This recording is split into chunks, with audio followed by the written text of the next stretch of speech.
In this video, I will be showing you how I made my Princess Jasmine cosplay wig. First off, the materials needed are hairspray, a hair comb, girls microfiber tights, scissors, a base to work on, hair wefts for the ponytail, bobby pins, needle and thread, a wig, and lastly, fiber fill. We will begin by placing the main wig onto the base that you will be working on, making sure that it is nice and neat. Then we will set it aside and take a pair of the tights and cut it right down the middle as shown. This will be to create a hair rat that will go around your wig to give the volume that Jasmine has in her hair. Once you have cut the tights down the middle, take one of the pieces and set it aside for later. With the other piece, you will begin stuffing it with the fiber fill until you have a length that will reach from approximately ear to ear when you wrap it around your wig. Once you have the desired length, simply make a knot at the end to close it and then cut off the excess.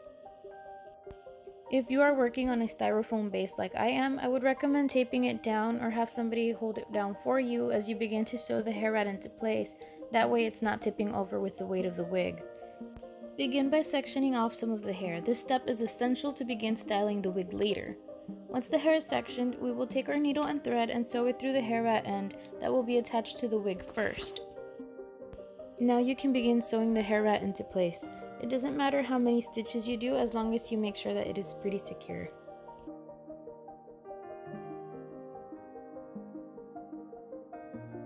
Once you are done, you will then repeat these steps on the other side. Section the hair and then sew the hair rat into place. Be mindful that this will be giving the volume around Jasmine's hair, starting at the part in the middle, so the placement of the hair rat would depend on preference. If you want the hair loops to begin closer to the part, place the hair rat a bit further in front of the ears.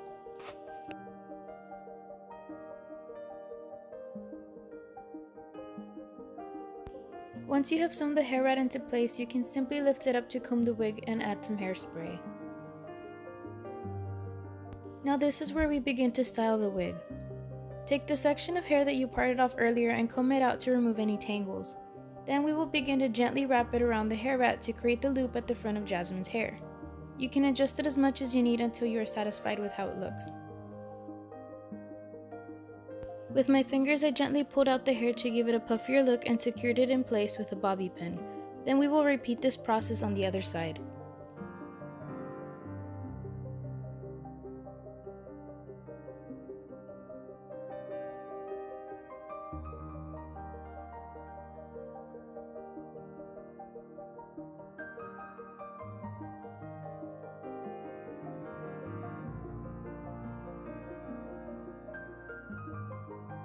Now that both sides are complete, we will then begin taking sections of hair and continue wrapping it around the hair rat, securing them into place with bobby pins if needed.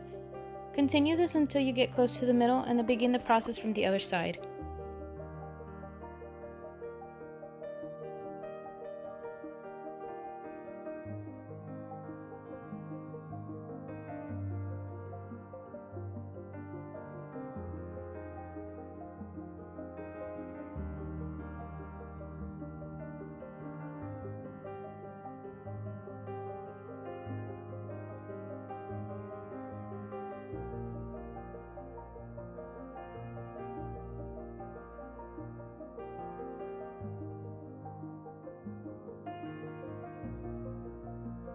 Once all you have left to cover is the middle, begin wrapping the hair in alternating sections so that at the end you will have one piece going straight down the middle that when wrapped will give the hair a uniform look. This method will leave you with a small ponytail which will be useful for later. You can then go back and adjust the hair as much as needed, and then the base of your wig is complete. You can go ahead and set your wig aside and take the second half of the tights that you cut earlier. This will be used to create the ponytail by stuffing it with the fiber fill until you can create a ball big enough for the first bubble of the ponytail and secure it with a rubber band.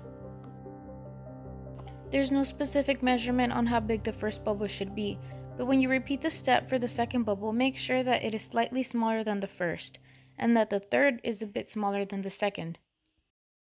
Once you're satisfied with the bubble sizes, tie off the last bubble and cut the excess of the tights.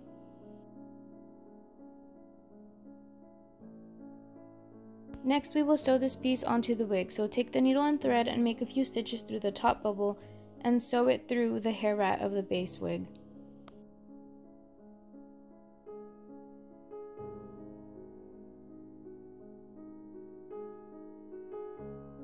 Once that is secure, take the hair wefts and wrap it around the bubbles, sewing it into place by making stitches through the top bubble and the hair rat. The hair wefts that I had were about 8 feet long, so what I did was grab both ends and folded it down the middle, and then I folded that in half again, which made it way easier to wrap around the bubbles. Once you finish sewing the hair wefts, you can then comb out the small ponytail and spread it evenly across the rest of the hair. This will help it look like it is one complete wig instead of in sections. Nicely wrap the hair around the first bubble and tie it off with a rubber band or a string. You can then repeat the steps for the second and third bubbles. Make sure that the hair is spread evenly around to avoid any parts of the bubbles from being shown. Either way, the bubbles are black, so it will blend together with the hair in case you are having trouble hiding some of the spots.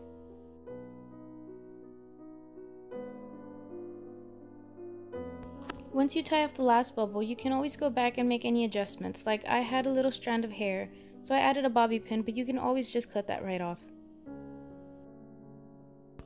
Now your wig is practically complete. If you have a lot of excess hair like I did, you can always cut it to a desired length or just leave it as is. I chose to cut mine though.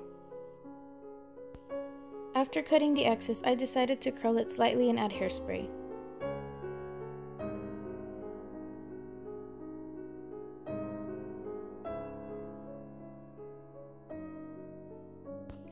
Lastly, we can take some ribbon and tie it around every rubber band in between your bubbles.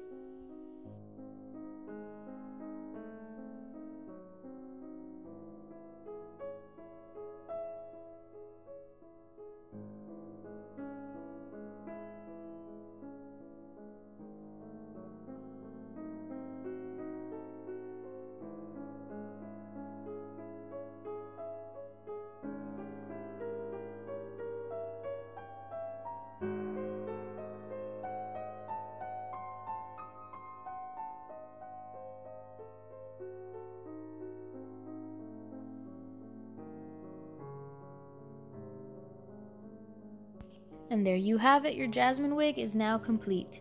If you gave this tutorial a try, I would love to see the results for your own Jasmine wigs, so feel free to tag me in any pictures on Instagram.